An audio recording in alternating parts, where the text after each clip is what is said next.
Ayant rompu le vase, elle répandit le parfum sur la tête de Jésus. Marc 14, 3. La septième visite du Seigneur à Béthanie nous est relatée dans Matthieu 26 et Marc 14, 1 à 9. Nous lisons dans Matthieu 26, 2 et 7 que le parfum fut répandu sur la tête du Seigneur 2 jours avant la Pâque. Et nous voyons dans Jean 12, 1 que le Seigneur se rendit à Béthanie 6 jours avant la Pâque. Dans Matthieu 26, 2, notre Seigneur annonça de nouveau à ses disciples que le temps était venu pour lui de souffrir, d'être rejeté, de mourir et de ressusciter. Bien qu'il le répétât souvent, ses disciples ne pouvaient pas comprendre ou croire ce qu'il disait.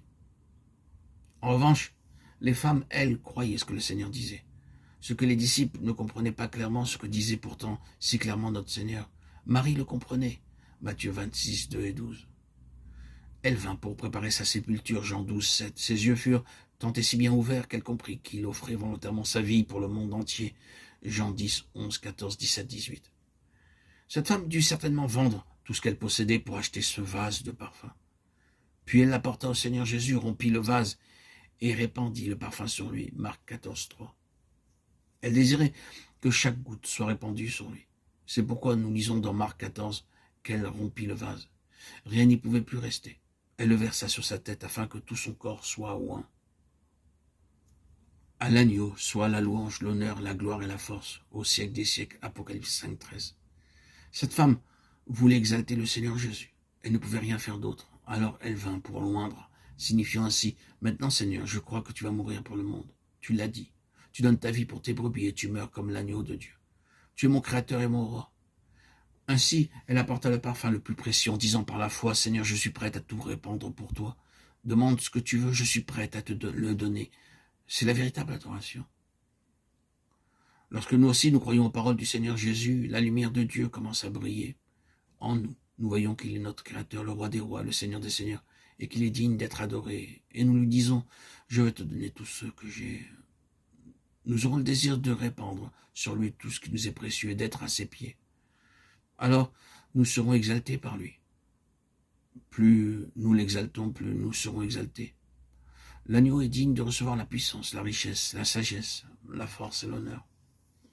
Restez dans la ville jusqu'à ce que vous soyez revêtus de la puissance d'en haut. Luc 24, 49. Allez par tout le monde et prêchez la bonne nouvelle à toute la création. Marc 16, 15. C'est dans Luc 24, 50 qu'est relatée la 8e visite du Seigneur Jésus-Christ à Béthanie. C'est de là qu'il monta au ciel. Les détails précédant son ascension nous est donné dans Actes 1, 4. Il commanda à ses disciples d'attendre d'abord l'heure de Dieu pour être revêtus de la puissance d'en haut. S'il désirait être ses disciples, il devait lui obéir, l'aimer et le suivre. Il devait aussi attendre son heure. Bien souvent, nous sommes en avance ou en retard par rapport à l'heure de Dieu. Mais nous devrions toujours attendre le commandement de Dieu ainsi que son heure. Deuxièmement, nous devons être complètement gouvernés et conduits par le Saint-Esprit. Acte 1, 5, Romains 8, 14. Troisièmement, les disciples ne devaient rien dicter à Dieu ni s'ingérer dans ses plans. Acte 1, 7. Nous devons laisser à Dieu la responsabilité de toute la situation. Il est souverain. Il ne permettra à personne d'entraver ses plans. Si nous lui obéissons, nous entrerons dans son plan. Les disciples furent témoins de son ascension. Alors qu'ils regardaient le ciel, 2 hommes survinrent en disant « Pourquoi regardez-vous au ciel?